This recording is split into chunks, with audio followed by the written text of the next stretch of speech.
Huh. Steph back on the live stream. Man, let's get it. I figured I'd do a live stream today, man. Crazy stuff this week, man. It's always funny after the All Star.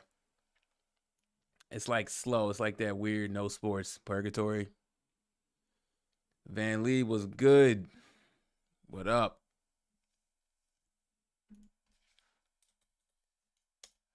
Um, but yeah, man. So, this week has been a blessing, especially as a content creator. I mean, when it was slow sports, because no NBA games was going to start until yesterday, Thursday, right? And, thank God for JJ Redick on first take going off. Boy, JJ Redick had a tough week, but not really a tough week. I mean, he handled everything in stride and he doubled down. And I like that, right? A lot of players are not going to like JJ Redick. I talked a lot about JJ Redick because he was trending and the stuff he was saying was funny. I did not see that Doc Rivers explosion on first take. That was wild. Van Lee, my side got active tonight. All right, Van Lee, man, be good then, man. All right. I don't know if you talking about his side piece or what I'm saying, but either way, he put the devil emoji, so I'm assuming that's what it is, man. So, anyways, man, we're gonna talk about JJ Redick first. You heard some of the stuff about JJ Redick this week? Nah. Okay, so, all right, man. So JJ Redick today or yesterday, he definitely addressed his comments about Doc Rivers, just saying how Doc Rivers always makes excuses and everything. And, he was fiery. The only thing he regret was just kind of his delivery, but he definitely stands on what he says, right? This is the dude who played for Doc Rivers in the Clipper days. And yeah, man, I mean, he triggered some players got triggered. Well, not I don't even know what other players came out outside of Doc Rivers' son was like the first one to like say something about it. His son's now, on ESPN on NBA Today now. He's saying that his dad's a grown man. He gonna stay. He don't need to stick up for him. But ensuing after that, everything he said, he started quite. He was like, well, my dad's been accountable. Um, he was like, my dad's been accountable this whole time when he got fired and whatnot. And it was just kind of like, okay, like that's not accountability. I mean, what do you say? His dad's been responsible, not accountable. Yeah, responsible. But it's stupid though. It's like responsibility. They felt your dad was responsible for all the screw ups wherever he's been, and your dad hasn't shown accountability. His dad has gotten elite rosters after elite rosters and still screws up. Yeah, and Pat Bev tried to come at JJ talking about how they should have played Jamal Crawford during that Clipper 3-1 blown lead. Pat Bev got to stuff his face in this. Now that he's playing for Doc Rivers, I don't know if he would have said the same type of stuff. Um, and if he wasn't playing for Doc, so. You know what I'm saying? So I don't know, man. JJ didn't say anything wild, in my opinion. I think he said what a lot of people wanted to say, and JJ has the basketball credentials and platform, and he has the vernacular to go toe to toe. And Pat Bev try to question his stats or like, you got cooked by James Harden, and of course JJ comes back with the stats. He comes back with the stats and telling him about, nah, I didn't get cooked by James Harden. That didn't happen. What do you say? What do you say? What do you specifically say? Luckily, the cameras in the arena have better eyes than you. Yeah, he's like, luckily, what do you say? Luckily, the eyes have better camera. Yeah, he goes off 289 half court matchups, 2156. Yeah, 37%. So these are all Harden's numbers against, I guess, JJ in ISO situations. Yeah, 37 isolations. I guess that's getting torched after Pat Bev's response. So Pat Bev is looking stupid in this. He should just stayed out of it, honestly. Leave JJ alone. And this is not going to be the last time JJ Redick is going to talk on these matters, right? So, I see Van Lee said that Jimmy got choked and a fight broke out. Really? What? That's some new information. So what? What was the What was it? NBA Central. NBA Central having something on this. Oh, Jimmy Butler sends a message. We'll beat them next time too. We're just the better team. But did they lose though? All that talking don't mean nothing if they lost.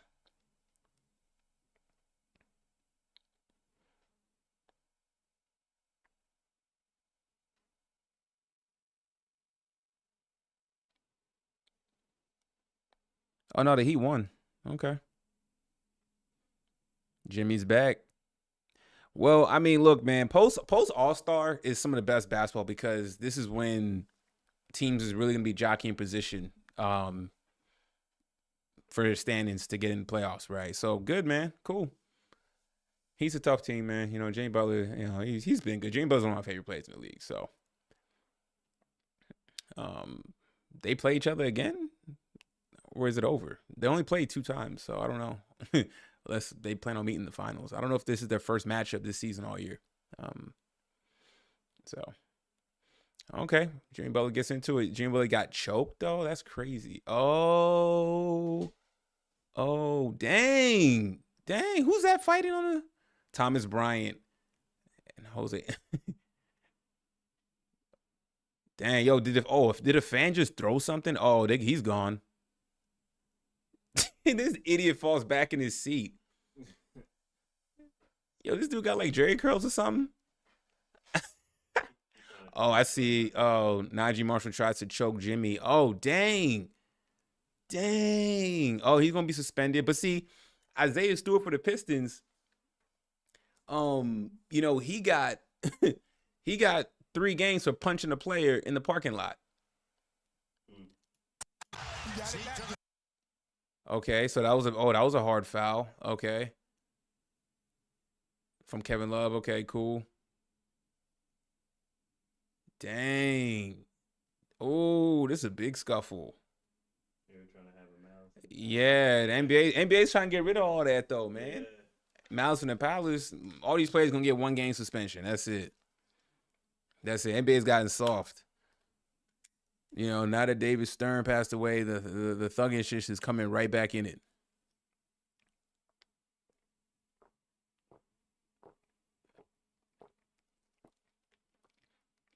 Man, they still going at it. That's crazy. What is Duncan Robinson getting in the mix for? Was he trying to be peacemaker or was he trying to get some licks in?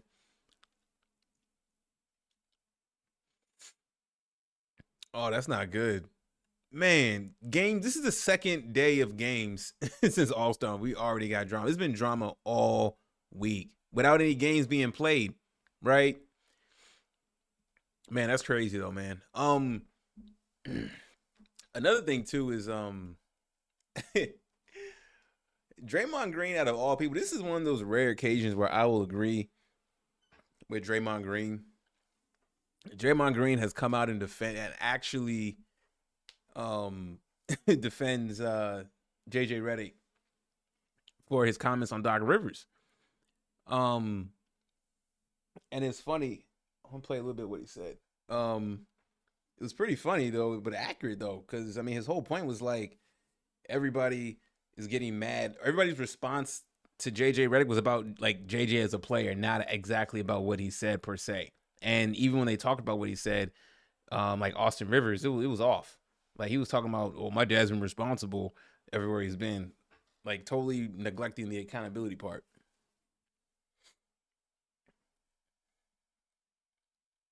JJ Redick versus Doc Rivers and Patrick Beverly, things got spicy. But I played for Tom Izzo. Playing for Tom Izzo, you learn something early, you learn it fast, and you get the lesson often, which is listen to what I'm saying, not how I'm saying it. So I listened to what JJ said, not how he was saying it. The gist of it was pretty much him calling Doc out and saying, Doc, stop making excuses. You keep making excuses. You keep blaming guys. Enough. JJ apologized and said, I looked a little hot and my tone could have been better, but I'm not apologizing for what I said. I meant every word that I said. And I agree with JJ. Every interview is another excuse. You knew what you was getting yourself into because because like when Doc, like over the All-Star, Doc, like he took over and he was like, "This is gonna be the hardest job that I've that I've taken. Where I didn't know it was gonna be this hard." It's like, dude, like, what? You take over a team mid-season. What do you expect? You know, again, he's already laying the foundation for being excused. Doc Rivers is like he's failed wherever he's been. He's blown 3-1 leads repeatedly, and we don't know the teams, but there's also reports. I think Rachel Nichols said that, or Doc told Rachel Nichols or something like that. That they even when he was calling games early in the season for ESPN, that other teams was foolish enough to still ask for his services, which was crazy. You were actually brought in to fix those very things. I totally understand where JJ was coming from. Pat Bev understood where JJ was coming from. And Austin Rivers understood where JJ was coming from. And the reason you know they understood where JJ was coming from is because they never said anything about what JJ said. What they did was attack JJ's playing career and say, Doc saved your career. JJ might not like Doc. I did get that a little bit, but more importantly, I heard what JJ was saying. And what he was saying was very accurate. Right. You know, everybody wants to get mad at the messenger. You know, they always want to make these weird, attacks. Battery the messenger, 60%. question his career and everything, you know. But the message was valid. You know, so I don't expect the Bucks to go very far. If they do, very shocking. I mean, Doc is who he is. I don't see a quick flip like that for the Bucks, but yeah. So on a rare occasion, you know, Draymond Green is the NBA goon, getting suspended, getting into fights, kicking people in the groin, all this other stuff. You know what I'm saying? But I'm not gonna attack the messenger because it's Draymond Green, because Draymond Green is right what he says about JJ Redick. So I'll give Draymond Green 1 point for that. So overall, it's been a crazy week, man. So this was leading the week, with JJ and his fiery take. So we appreciate that, from JJ Redick. That was good. Let's see here. There was something else. Oh, so apparently, the Suns, they had their game in Dallas. They lost that game. Suns were in control, and they just kind of broke down the fourth quarter. Beal has been hurt once again. Bradley Beal, he's getting like $37 million or whatever this season. He's barely played. Now he has hamstring. Before it was his back, now it's hamstring, whatever. Booker had a good game. Durant had just 23 points, something like that. So he didn't have his best game. But apparently before the game, a fan called Kevin Durant the B word. And Kevin Durant didn't like that, and he addresses the fan, you know, and it's like this old white lady that said it, and then like she tries to like dap him up after he comes to check her. You know what I'm saying? It's like, see, fans be trolling too, man. Like NBA players don't be making it up. Like these fans, especially when they're close, they be getting mad disrespectful. Like, yes, you have the seat, but you know, it's like that don't give you a license to say whatever you want to say. Yeah, you know, and you know, she over here laughing it up, you know, reaching like he's gonna shake her hand. Like now she wants a dap. Nah.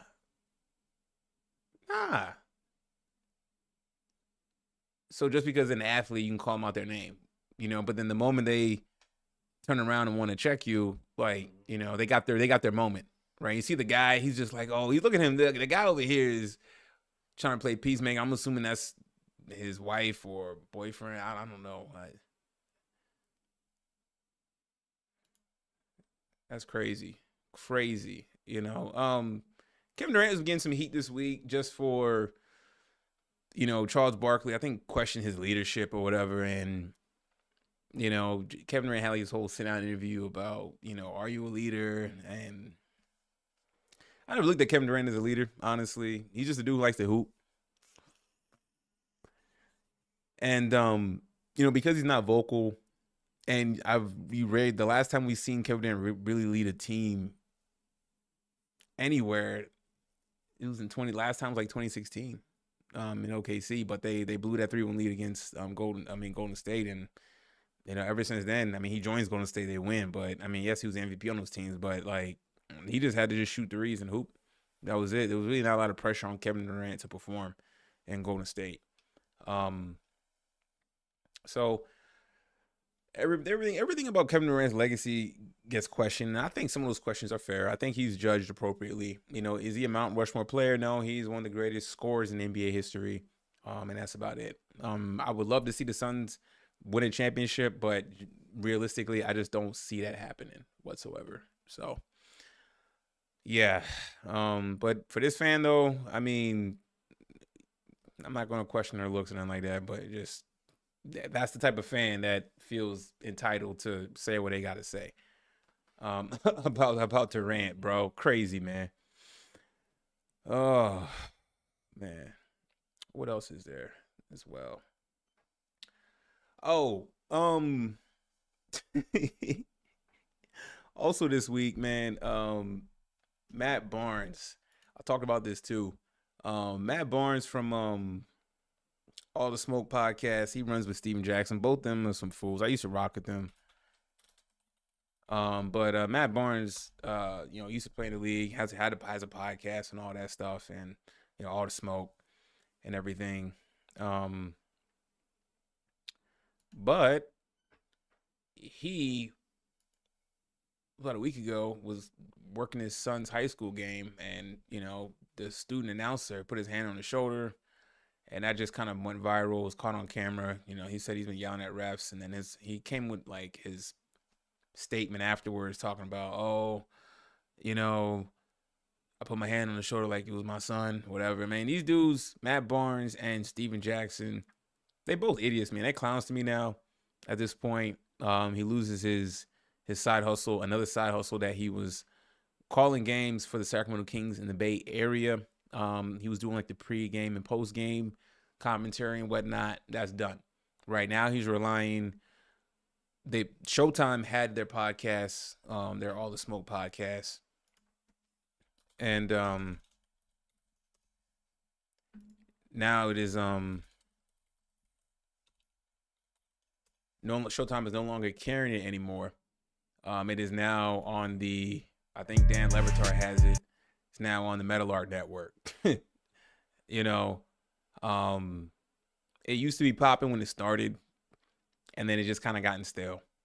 It hasn't really been good. And then now Matt Barnes is finding himself in a bunch of nonsense and a bunch of BS, costing himself money. He's a known hothead, so I'm not surprised. He wants to fight Derek Fisher because Derek Fisher was dating his girl, his ex-girlfriend or whatever, his ex-fiance, whatever it was. All that stuff, man. He spits, I think he spits on somebody in an NFL game or something like that. Dude's just foul. Yeah, man. Yeah, him and Steven Jackson. Steven Jackson be saying some wild stuff too, as well.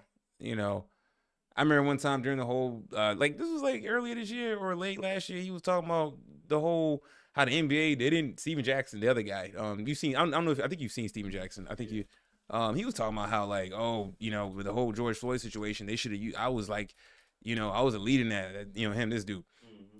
He was like, I was a black lead in that moment. You know what I'm saying? I was iconic in that moment. I'm like, Ninja, what? What are you smoking? But nah, these dudes, I mean, he's a yuck mouth, man. These dudes be, now he's rapping and stuff. Like, he's 45 years old, talking all that street stuff. They get into it with Kwame Brown, because Kwame Brown was a former number one pick, was a bust, and they really, try to get on him and stuff. It's just bad, and it seems like now they're at the mercy of Dan Levitar and DraftKings and stuff like that. So, good luck with all that.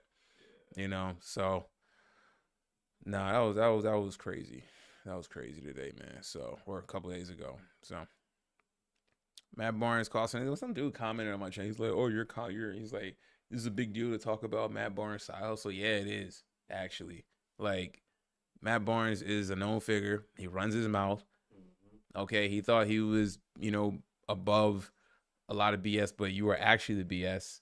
And then here you are getting into it with a high schooler, calling a high school game that you're coaching. You put your hands on his shoulder, which is a big no-no, right? And NBC, your explanation wasn't good enough. NBC pulls you. You know, as Showtime dropped your podcast, I'm assuming that some of this money, any side money is good money to fund whatever. Yep. You know, so he's done this to himself. You're costing yourself bags. You're costing yourself lines of revenue. You know what I'm saying? We gotta start burning those bridges, man. Right. And he's burned a lot of bridges. You know. At one point when the podcast started, like a few years ago when it launched, it was like, okay, cool. I see these two. Okay. You know, we're going to get the real inside of the NBA, you know, what was going on, all that stuff. And then now it just becomes like a comedy. It was just, they seem like caricatures of wannabe hood, right? Wanting to portray that NBA street life, you know? And he got dropped from ESPN too as well, about a year or two ago, you know? So, you know, the name of their podcast is All the Smoke. You know, so he's gonna be done. Good luck working with Dan Le Batard and all that, and that whole mess out there, and relying on, you know, gambling money, gambling sponsorships to fund you. You know, as you lose this gig. This gig was easy. You know, you get to call the home games for the Kings, just chilling. You know what I'm saying? That's a nice, you know, maybe 150K a year, 200K a year, side money after taxes. That's a nice $95,000, you know what I'm saying? Just to call games. You already played in the league. You played for the King. You know what I'm saying? Easy. Just shut up and be quiet. Be good. You know, some people, when I call this out in my video, people are like, oh, some guy try to put this long comment. Oh, yo, do what the master say. Da da da da da. Dog. No, these dudes, when they try, the NBA does not like that hood image. Right. Okay. You put your hand, like you are a known hothead. You've been in public incidents before. Okay. It's almost like you've been on a very tight leash and you do something like this, you know? So those people actually defending Matt Barnes, you know, for whatever reason. I don't know. Yeah. Some people glorify ignorance stuff. Yeah, they glorify ignorance. Cool. And I even say, if you like those dudes, watch them. You know what I'm saying? Cool. You know what I'm saying? I don't get no value out of it. They don't have any like cool, unique takes or original thoughts that I can do commentary on. I'm like, you know what? Matt Barnes made a good point. Yo, you know, nah, Steven Jackson made an excellent point.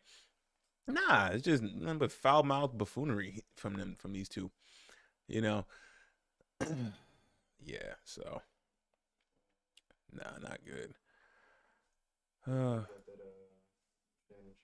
was about to say that was my next thing too. Shannon Sharp does a really good interview with Johnny Manziel. This was, to me, his best interview to date. Best interview to date.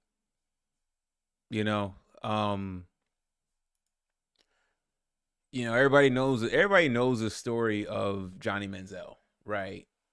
You know, everybody knows his arc and his decline, right? So, and I don't, maybe Johnny has had other interviews about this. Maybe I don't know, but in this setting, this is the first time I heard to hear his side from everything. And it was pretty good. It was pretty good. It's so funny when Shannon Sharp does an interview. It's like it's 2.5 hours, right? When he does these long interviews, it is really, really good. I sit down and I watch the whole thing through. It's good. It's detailed. Yes. You get insider information you never heard anywhere else. You know. Absolutely. And whatever the genre is, if you want to say. We'll get into that. Yeah. We'll get into that. This was sports genre, yeah. Right? Okay. It's been a while since we had a white guest on Club Shay Shay, right? But if you seen Johnny's mannerisms, and even back then, Johnny got a little how you say, a little flavor, right? Yeah. Johnny Manziel knew what it was coming to shit. But see, he came to this platform. He was very respectful though. Oh, yeah. You know what I'm saying? Like, Johnny saw this as a great opportunity. Johnny's smart. He despite all his mess ups, Johnny Manziel ain't dumb. this was gonna be massive visibility. He could have gone to any ring. He could have gone to the Breakfast Club. He could have gone to Joe Rogan. He could have gone to any other platform, but he chose Shannon Sharp. And some of the key things for me that I liked from the interview was just from a macro perspective. He definitely he takes accountability. He doesn't blame anybody for anything, right? He definitely owns up to all of it. Just kind of how things was at Texas A&M. Just that they start out talking about just his upbringing in Texas and everything like that. You know what I'm saying? And just his love for football in Texas, and like Kyler Murray's from there, Baker Mayfield, Matthew Stafford, RG3. He names a lot of guys like Texas just produced quarterbacks, right? And he could be one of them. Even though his NFL career didn't pan out, he's a Heisman Trophy winner, right? So, and then he talks about just Texas A&M and just like, he talks about just. He brings up some of the scandals in terms of like him, like the whole signing the jerseys and stuff like that, and taking money and stuff. And he's like, of course he did all that. He was like, yo, they're selling my I see my number 2 jerseys around the stadium and everything. He wants a piece of the pie. And, he's like, Texas A&M is a big school, making a lot of money. They got some big boosters and stuff like that. So, and then he talks about how, like, if he was a player in this NIL era, he would have made like 10 million. He says 10 million. I think it would have been more. You know what I'm saying? He could have made a lot more money at that time, winning the Heisman, especially after he won the Heisman, right? Because he said, listen, because remember when he was still playing, he was going to games. He was with Drake. Yep. You know what I'm saying? And he was saying, like, listen, yo, at that time, the dudes that was in my phone, the connections I had in my phone, crazy. I would have making at least $10 million in NIL. He also tries to defend Reggie Bush too. Reggie Bush had to vacate his Heisman because when he played at USC, I think his family took money for housing to live out in California, right? Had to vacate his Heisman Trophy. And let's be real, like that year, like Reggie Bush was the best player in the NFL. I know Vince Young was nice and everything, but Reggie Bush was electric. Going off. And he even said that he was like, yo, Reggie Bush is considered not just one of the greatest running backs in college history, probably one of the greatest college football players. I agree. Some people may like Tebow. Some people may like Cam Newton's 1 year at Auburn. Some people think Vince Young's that same year Reggie Bush was really good. You know what I'm saying? Yeah. But I mean, pick them. But Reggie Bush is in that Hall of Fame of one of the greatest college athletes ever. So it was cool, man. Really good interview. What else? There was something, man. He thought it's 2.5 hours. It's hard to remember everything. Oh, he definitely talks about LeBron James and just how Clutch Sports signed him, right? Mm-hmm. And he kind of messed that opportunity up. He was like, yo, LeBron was trying to put him in the thing because his first year in Cleveland was rough. And he felt like when he was going through whatever depression he was going through, he didn't fully ingratiate LeBron James when LeBron James was trying to reach out to him. And you know what I'm saying? Because that's LeBron. Now that he's signed under LeBron's agency, it's like LeBron's invested to help this dude succeed. At the time, LeBron's in Cleveland. You're in Cleveland. You're the quarterback. We can make this work.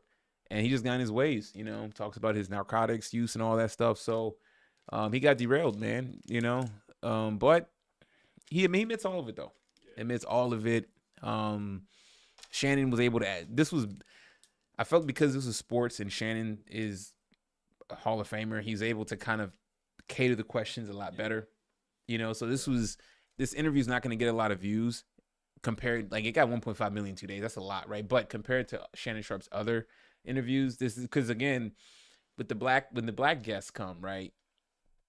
And I said this when I made my video about this, right? When the black guests come, whether they have discourse or whatever it is, the backlash is gonna be massive. The other black people are gonna come after them. They're gonna come after Shannon, the guy who's just hosting and asking questions. They're gonna come after him. They're gonna try to tear Shannon down. They're gonna try to tear the guests down. They're gonna call Shannon Sharp's platform the Wendy Williams show. This gossip talk show. Right? It's supposed to be a safe space for black people, but apparently it's almost kind of like you go there, get ready to be attacked. Yeah. You know what I'm saying? That's a shame. It's like, yo, like, I get it. People can question Shannon's orientation. I definitely have, you know what I'm saying? People still can, but I respect. That's not something I need to keep bringing up. I respect what Shannon's doing. He's killing it right now. You know what I'm saying? And then you see with the Johnny Manziel, just different energy, different vibes, right? This is like I said, I thoroughly enjoy this one, and I'm not knocking those other ones. Like the Cat Williams interview was great. The Monique one was great. Yep. Whether people agree with Monique, agree with Cat Williams, all the backlash, it was still entertaining. It was good. This one was good too, but this one this was really authentic because you saw like the way Manziel he was confident, articulate, and everything. And what he was saying, not that, but he owned all of it though. He explained everything, but took accountability, and it was refreshing to have just a raw, honest conversation of his ups, his pitfalls, what led to his dissension, the distractions, and everything. How the money, the fame got to him. You know what I'm saying? It was cool. It was real. It felt real. It was some heart touching moments in there. So yeah, man, definitely recommend watching. If you just saw clips, cool. Watch the whole thing though, man. It was really good, man. So shout out to Club Shay, man. He's definitely doing his thing. Really, really good interview, man, for sure. Good platform too. Mm-hmm.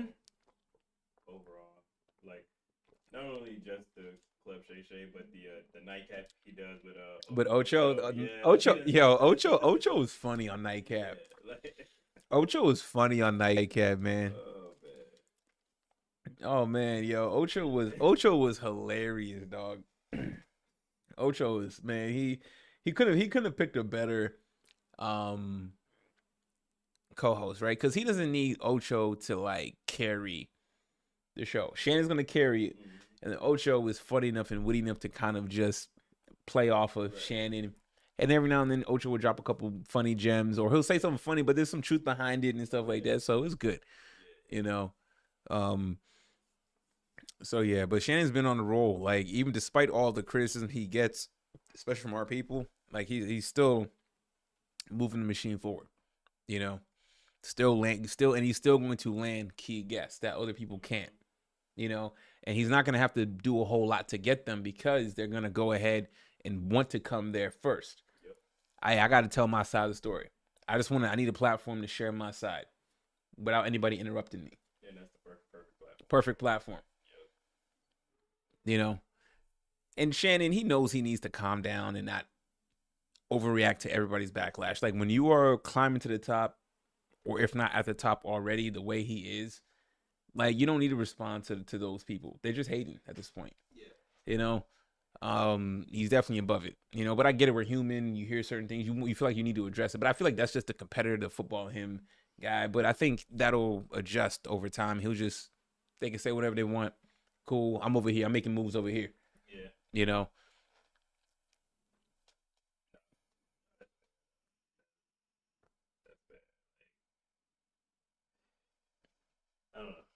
know. I'm curious to see like who's gonna be the next couple guests that he has on there. I know they squashed the beef, him and Mike. I don't want to see Mike Epps on there. Yeah, Mike Epps got the Club Shay by by doing what he did with the clip of his stand up, the comedy thing, the comedy thing, and then the follow up to Shannon's response, and then the dap up. Mm-hmm. I'm like, you know what? I'm good on Mike Epps. You know what I'm saying? Mike Epps if you've been patient, we'll get you on Club Shay. He gonna get you. Trust me, gonna get you on there. It's okay. Just let things cool down for a bit from the Cat Williams Monique thing. Yep. Let things settle down. Who's also foul in all this? DL Hughley. I didn't know DL Hughley was a foul, bitter old Negro now, man. Like his response, like I seen a couple of. So he chimes in on the Monique thing, man. It's just DL Hughley, man. I didn't know he was like that now. I recommend checking out some of his responses to Monique. You're gonna be like, this is the DL Hughley I know, or I thought I knew, at least from an outside perspective. Just a bitter black man. You know what I'm saying? Like just the hateful dude.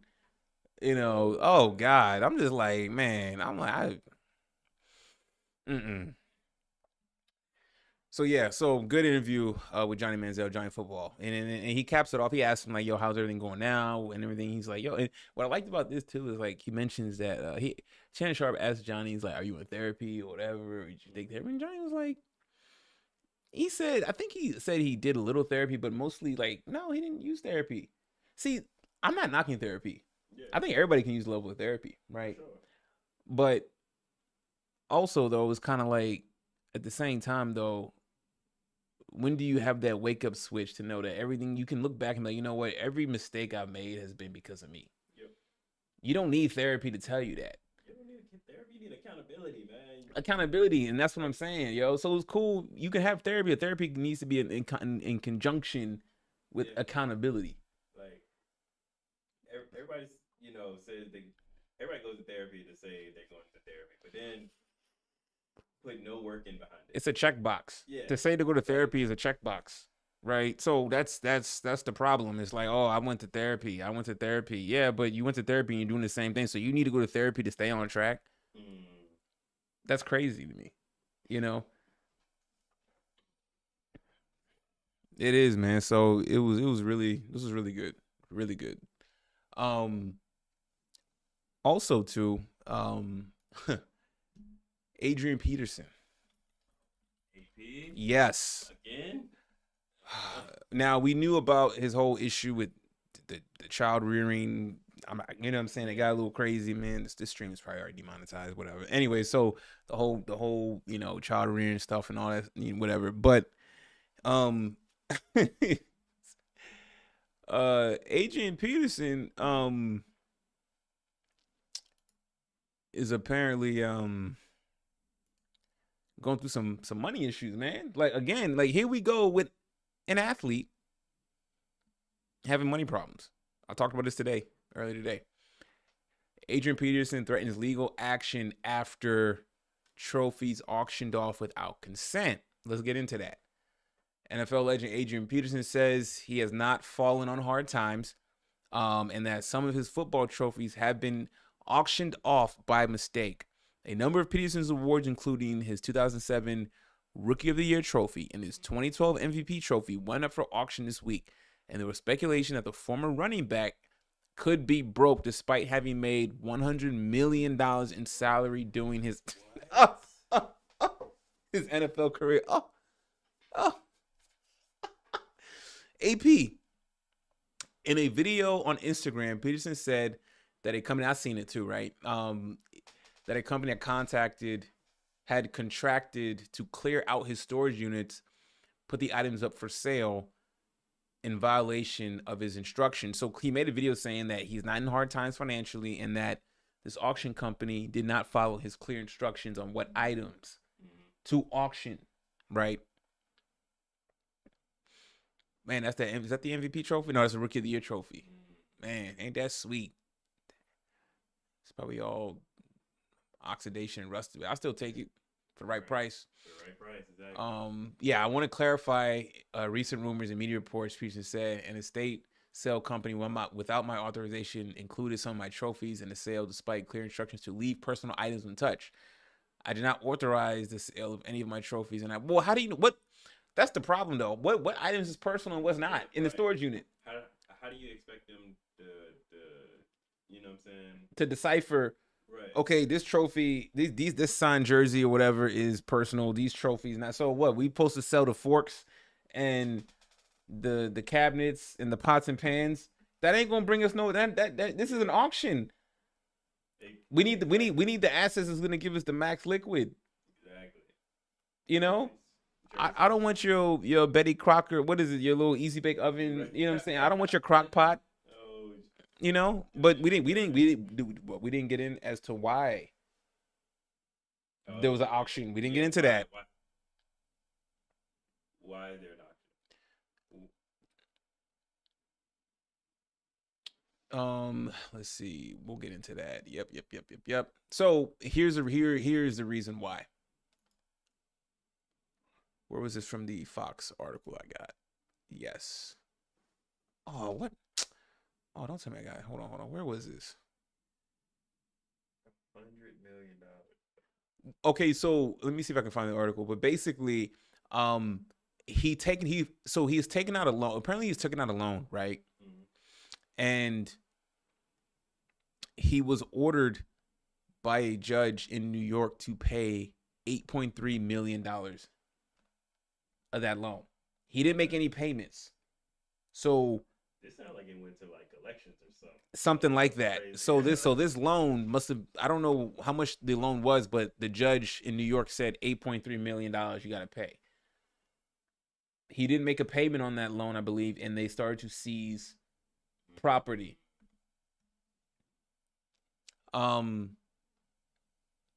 You know, at the end of the day, I forgot that, where was that article? I had it in my video, but I think it was that Fox article, whatever. But it was like Adrian Peterson, 8.3. Yeah. Where is it? 8.8. Forgot where it was. Shoot. Might have been that Fox article. But yeah. Yo, these athletes, we're going to start seeing more and more of this. You know, before you just heard about it, now it's like players that we've seen, that we've liked, that made a lot of money are now, for Adrian's defense, to his defense, he says that he is good financially. I don't know what that means. Right. You know, I mean, if the money you've made, and Adrian Peterson, I thought seemed like a fairly level-headed dude outside of his incident. You know what I'm saying? Yeah. Clean cut, put together. You would think that, nah, 8.3 million that you owe. That you owe, which means that loan was probably way higher. So I'm thinking he took a loan for like $1 million, like a few years ago or something like that. And then maybe because he wasn't paying it back, the interest accrued, and the judge's like, you know what? You've made no payments on this loan. 8.3 is what you owe today. So now he's like legally fighting with the courts, countersuing or something like that. You know, they ain't got time for that. The judge probably picked the auction company, said, okay, we picked, Tax Max, whatever. Sell his ish. All of it. Trophies, Rookie of the Year, MVP, cleats, jerseys. Still not worth 8.3. They're lucky to probably make a couple $100,000. Right. Yeah. I mean, it's like the same story. It's the same story. Now, Adrian had to come. He came out on his IG, was like, he was like, no, we're fine. I'm fine financially. This company sold things I specifically told them not to sell. What? For all we know, he's saying that while the movers are down. Thank you. Right. You hearing the light bulbs being unscrewed. You hear the wheel, the dollies. Right. Scraping up the carpet and moving your ish from the. You're gonna see him in a dark room with a candle. Yeah. We're financially fine. Yeah. It's the same playbook, man, from these athletes. It's the same stuff, man. Not managing your money. You've made money that most people will never touch, ever. Your lifestyle change. See, man, like, it's crazy. But see, I've always had that mindset. Like, I don't care. Like, if you're making $100 million, nothing changes. Exactly. Nothing really changes. You may do things slightly, things that you can do on 6 figures a year. Fine, you can just do it on double that, and that's it. Yeah. And you good. The rest, you just kind of save, invest. You know what I'm saying? You don't change your lifestyle too much. You're comfortable, right? You're not drawing much attention to yourself. You don't need to impress anybody. Yeah. I mean, I think that's not if I had this money, I'd be no. It's like, yo, a lot. Even before then, I remember used to tell myself, if I ever get rich, I'm not gonna buy this and buy that. I was just like, I just pocket a lot of this and save it, invest it. You know what I'm saying? I think with having that much money, what it does, like, if you already have bad money habits, right? What it does is exacerbated even more. Right. Yeah. So if you was a dude that struggled, that's why, like, yo, if you couldn't manage to live off of, like, after your bills are paid and everything, you only have $500 in, you can't manage $500. Or make sure that you can manage $500,000. Exactly. You know what I'm saying? So, and listen, these athletes, I don't want to call them all dumb, but I mean, like, I hear stories that the league, they try to provide them financial advisors and resources, right? So that $100 million, right? Everybody says, listen, you got agent fees. You may have league costs, shit like that. You know what I'm saying? You may have a bunch of stuff that you need to contribute to, outside of your agents, your handlers, all that stuff, your home, your property, all these things, man, it adds up. Taxes, right? So out of that $100 million, did he probably see about $35-40 million? Still good. It's still good money. Still good money, you know? So, it's embarrassing for Adrian Peterson. I know he has to come out and say that, but what has been done? There's been court, and they have addressed, they said, hey, you owe this. You need to pay this. If you had the money like that, you would have been paid that loan already. I just like. But you don't have that money. Right. Dude probably has maybe a couple $100,000 to his name. Which, when you've been living, how he's been living, that's probably nothing. You go through that in a year. Mm-hmm. Nothing. Drink that. Yeah, right.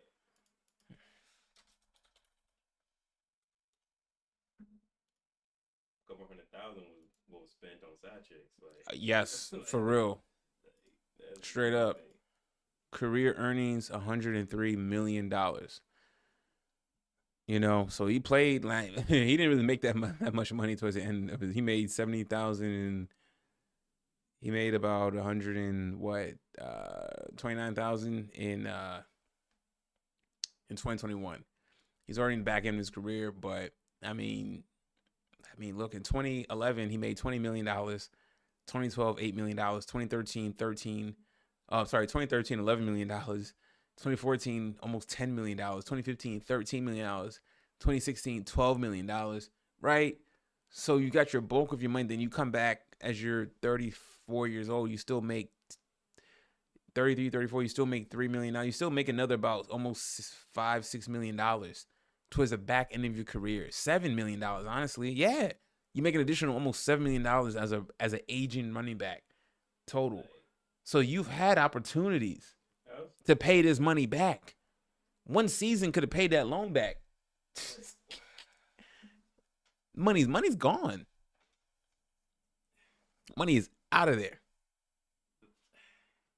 You have opportunities where if he messed the bag up, he had other opportunities. Right. Get on ESPN. Get on TV. All these athletes got a podcast now.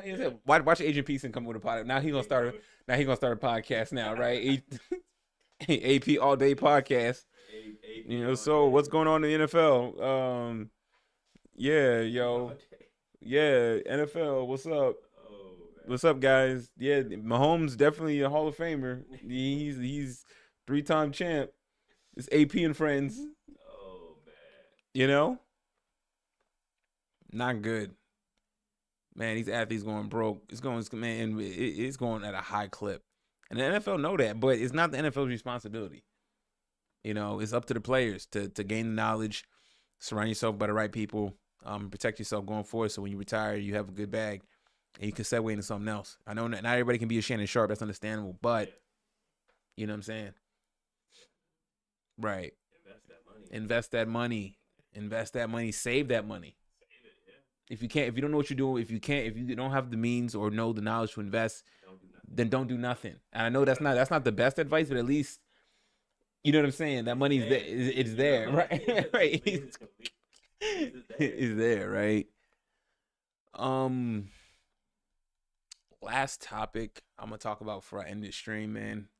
Thank y'all for watching this stream. For those who joined, that joined, I appreciate y'all, man. And if you do catch the stream afterwards and you like it, appreciate, comment, like, subscribe, man. Appreciate y'all, man. It's been crazy, this whole journey, man. Yeah. It's just still growing, man. I still feel like a new channel. Like I made the channel in 2021, but I really didn't start making content until September 2022, man. And then I just kind of locked in. I was talking about a bunch of stuff, and then really just sports was just really just my passion. I still like talking about other stuff too, but just sports has been really fun for me. It's just there's always something to talk about, And it's like I know there's other great channels that do what I do a lot better. You know what I'm saying? And I follow those channels too, and I watch them too. They make great content as well too.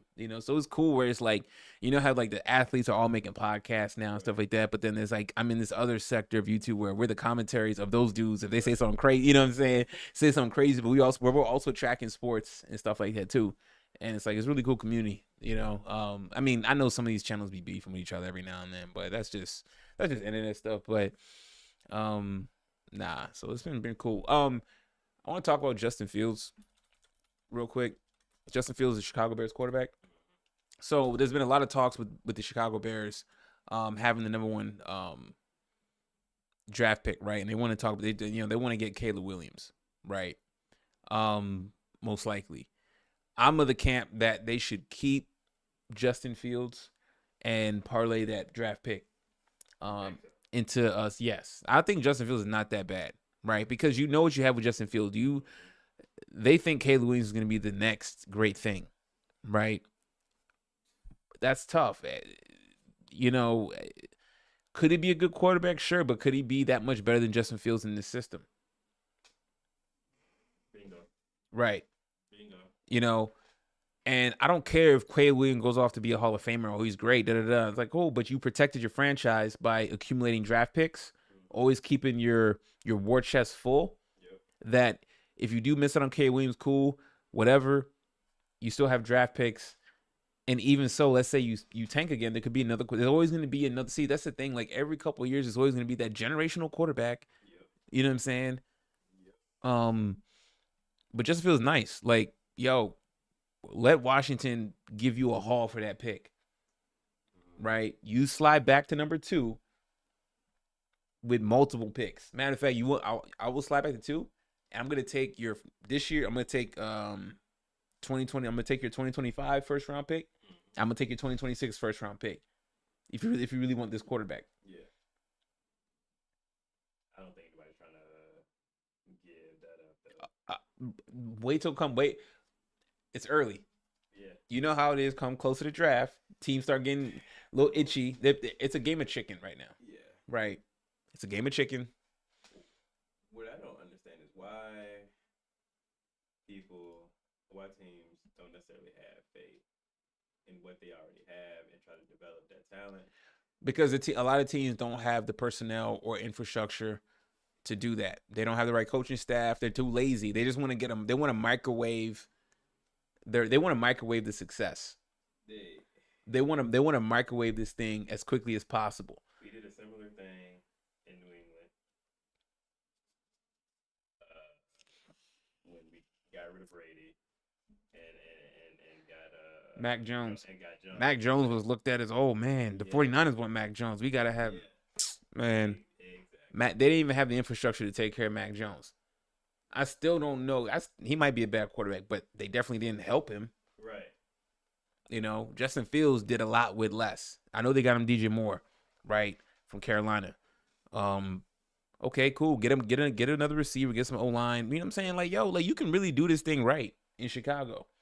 But it seemed like they made their mind up because Justin Fields was asked about. He removed like the Bears from his social and stuff, and he was asked about it, and he was like, "Man, I just want to hear all the news with my name being mentioned." So,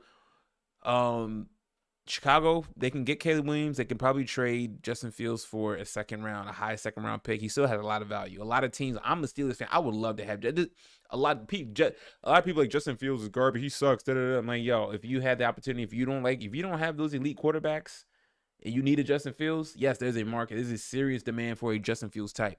Yep. I think he should go to Atlanta. That is a talk. Raheem Morris is a new coach. He's a black coach. You got to help these black coaches out with a good quarterback. You know what I'm saying? You saw what happened with D'Amico Ryans in Houston, and you know what I'm saying?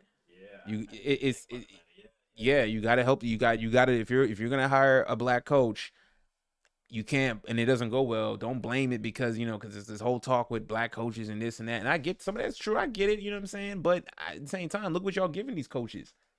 Nothing. Nothing. And then they're gone after one season. Then you bring in a non-black coach. You draft a quarterback. Oh, everything looks good, right? Like essentially, they went to black coaches to rebuild the team from nothing. Be the placeholder. Yep. Remember, you hire a black coach, you get a compensatory pick. Yep. Oh Yep. Right? You hired a black coach. Keep the seat warm. Thank you for, your services. Our team is garbage. Bye. We got the compensatory pick. And, we got a top draft pick to get our guy and bring in this young hot shot offensive coordinator, and now he looks like a genius, right? That's been the recipe. It is a strategy. But if they really do like Raheem Morris, the Falcons, then they really need to look into this Justin Fields option. And I think he'll do great pairing him along with that receiver Kyle Pitts or tight end Kyle Pitts. I think they'll be good. I think he should stay, but if they're going to go that route, Atlanta Falcons should be at top of the list. Pittsburgh Steelers, my team, we want to stick with Kenny Pickett. Whatever. We'll be 8-9 or 9-8 again. I know that look right. Exact, bro. I know. Don't get me started. Do not get me started on that. So, crazy sports weeks, man. Overall. But yeah, I would say though, JJ Redick definitely stole the show this week for sure. That was funny. The whole Doc Rivers fiasco, the whole nonsense, hilarious. And all the talk was just about how bad the All-Star game was on Sunday. It was all that stuff as well. So yeah, then the whole Matt Barnes situation, that was funny to me as well. So I mean, despite the games just starting to play, the NBA games is back for Thursday or Friday. It was funny that we had between Monday and Wednesday we had drama. You know what I'm saying? Like the week was definitely full. So yeah. So man, if you watch the stream, man, thank y'all, man. Appreciate it. I know I was all over the place. I just felt like talking about a bunch of stuff I missed and elaborate on a little bit of other things though, man. So thank you guys a lot, man. Appreciate y'all. Please like, subscribe. I am out.